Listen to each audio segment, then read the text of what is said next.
explica de uma forma simples para o pessoal. A maioria que ouviu falar de SAP conhece o ERP, alguns conhecem os módulos. Olha, eu tenho o SAP MM para fazer gestão de materiais, eu tenho o SAP FI. O que que é o SAP BP? Ele é um outro produto da SAP? Como que é? O que que ele faz? O que que ele funciona? Dá um overview para o pessoal.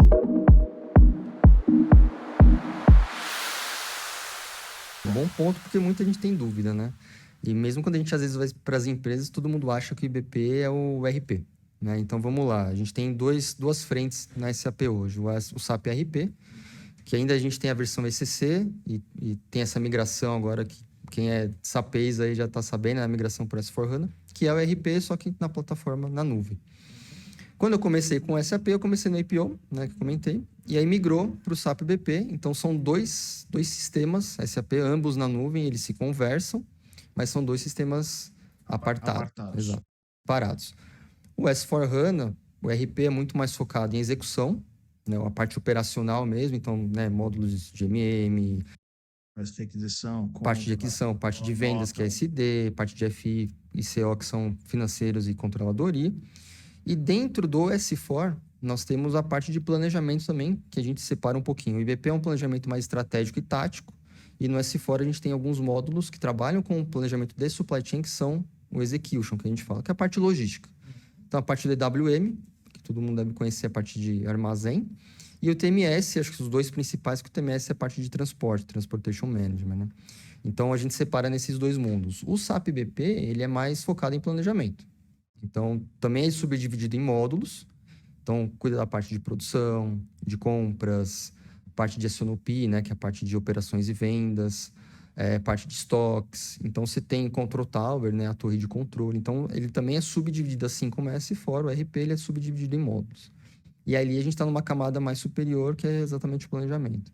Como o RP é mais conhecido, é uma porta de entrada, geralmente, né, pessoal que está ingressando no mercado SAP, é uma porta de entrada e é mais conhecida porque é a base de qualquer empresa, principalmente base de dados mestres, dados transacionais. E como eu comentei, esses dois sistemas se conversam, então um retroalimenta o outro. Então o que você planeja no IBP volta para o RP e ele faz o O que planejamento. significa a sigla IBP? Integrated Business Planning. Então, um planejamento integrado de negócios. Então ali o cara planeja como que ele vai, o quanto ele precisa comprar, de que forma que ele vai comprar e quando ele faz esse planejamento, faz uma integração com o RP para executar as ações no dia a dia. Exatamente, faz todo esse planejamento de produção, capacidade, compras de matérias-primas, insumos, parte de estoque. Então, tudo que você também controla no EWM com inventário, onde você está planejando no IBP, onde você vai alocar os seus estoques, evitar ruptura, evitar excesso de estoque. E uma parte importante do IBP, que é até um pouco assim, uma terminologia de mercado, né? O pessoal fala muito SNOP e IBP como processo. E aí muita gente confunde SAP e BP porque é uma ferramenta. Então, às vezes, é a mesma nomenclatura. E aí o IBP, ele já entra no viés também de financeiro, de custos. Então, aqui você tem uma camada estratégica até do que a sua empresa está lucrando, gastando, ou quanto ela vai se desprender para produzir, para estocar, para comprar algum tipo de material, independente do segmento de mercado. Então, é exatamente isso. Aqui, nessa camada do IBP, nós fazemos o planejamento e na camada do RP, onde se confirma esse planejamento, onde é executado, e obviamente os dois se conversam, tanto para dados mestres quanto para dados transacionais e planejamento e execução como um todo, né? E o SAP BP ele só funciona com RP SAP ou você pode ter outros Não, RPs? pode ter outros RPs. Que a gente fala de sistemas legados, né? Os sistemas Uhum. satélites, sistemas externos, né? Então, ele é altamente conectável com qualquer outro sistema. Obviamente que boas práticas, né? De consultoria, de prestação de serviço SAP, a gente recomenda, óbvio. Tem a integração nativa, né? Que a gente fala.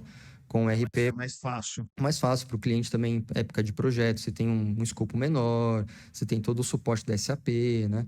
Mas é possível sim conectar o IBP com qualquer outro sistema. Poderia ter um RP da TOTUS e rodar a camada mais estratégica no SAP BP. Exatamente. Então você tem como conectar o IBP. Aí que tá. Só vai dar mais trabalho, mas é possível. Deixa eu entender, ô Guilherme, quem que é o público-alvo? Que tipo de empresa que se dá bem adquirindo o SAP BP? Que é mais industrial? Que segmento que tem mais valor ao adquirir o SAP O BP? que é mais comum, Paulo, é bens de consumo, porque é exatamente direcionado ao cliente, né? Então, empresas Uhum. de bem consumo, de cosméticos, bebidas, varejo, é onde é mais, não vou dizer mais fácil, mas é o mais comum, porque você consegue abranger todas as camadas de planejamento, desde uma previsão de vendas até onde você vai confirmar um pedido, onde você vai controlar o estoque, o que você vai produzir, capacidade produtiva, né? Então, esses segmentos são os mais comuns, mas o IBP ele atende qualquer segmento. Então, até de histórico assim de projetos, né? Já fiz projeto de bem de consumo, claro, cervejarias, cosméticos, é, tem a parte de manutenção também de peças, que é um projeto que a gente fez na MRS Logística, que é de trens e vagões.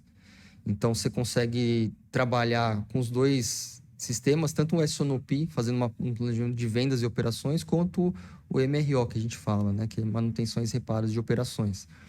E a gente já fez projetos de segmento aeronáutico, né? Que é o caso da Embraer. Então, que também é um segmento totalmente diferente, que você não prevê o quanto você vai produzir de avião, por exemplo. Já é um pedido de um cliente que fala, eu quero uma aeronave assim, assim, assim. A Embraer vai lá e produz. Então, é um pouco que você consegue trabalhar com vários segmentos. Uns é mais fácil de você atender, outros você precisa ter uma adaptação, né? Essa adaptação que a gente fala é entender o processo de negócio.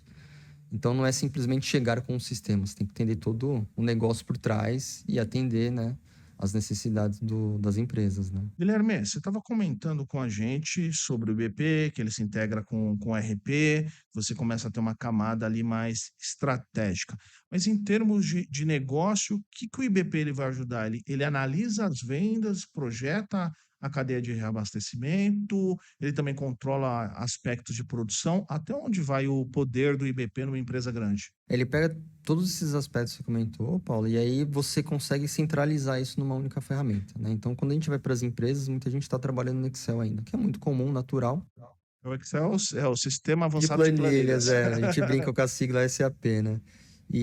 Ou outros sistemas também, né? De planejamento. Então, a grande dor quando a gente vai para as empresas para conversar, ou até as empresas buscam nós, né?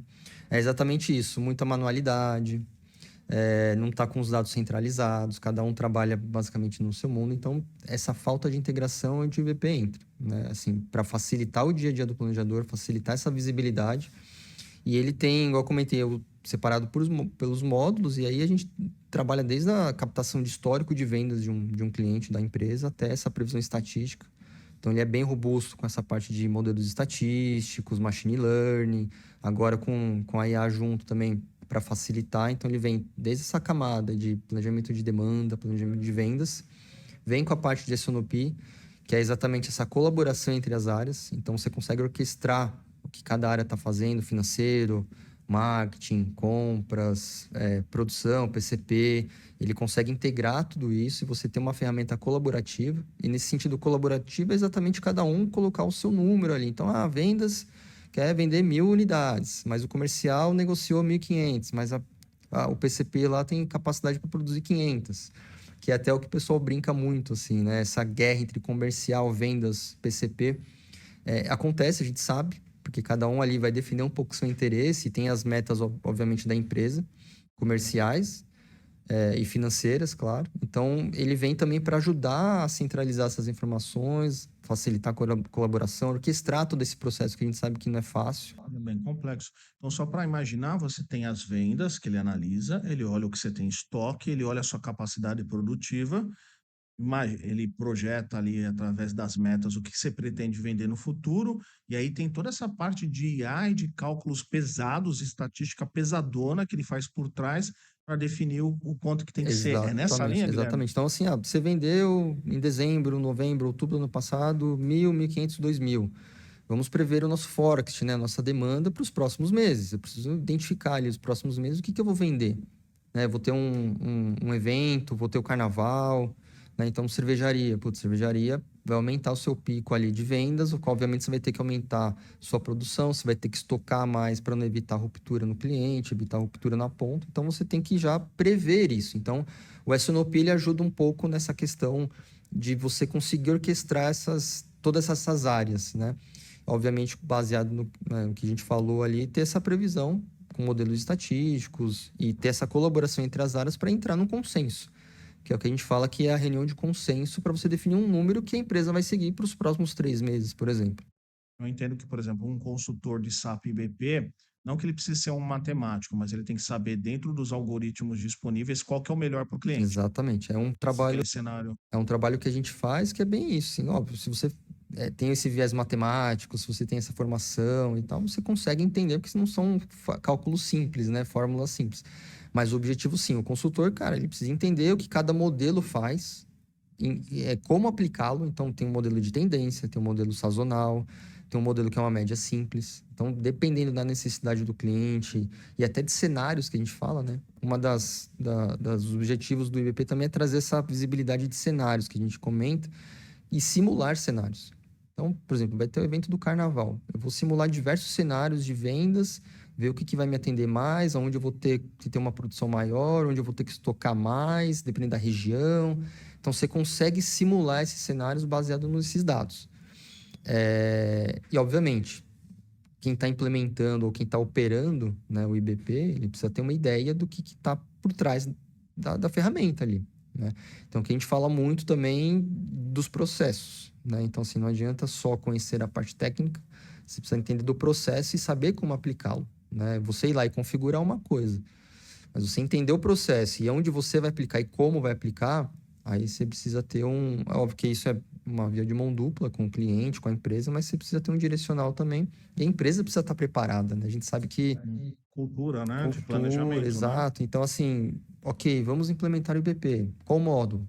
Demanda, estoque, produção, mas você tem um processo já bem definido, né? Senão, como que você vai encaixar essas peças dentro do seu processo?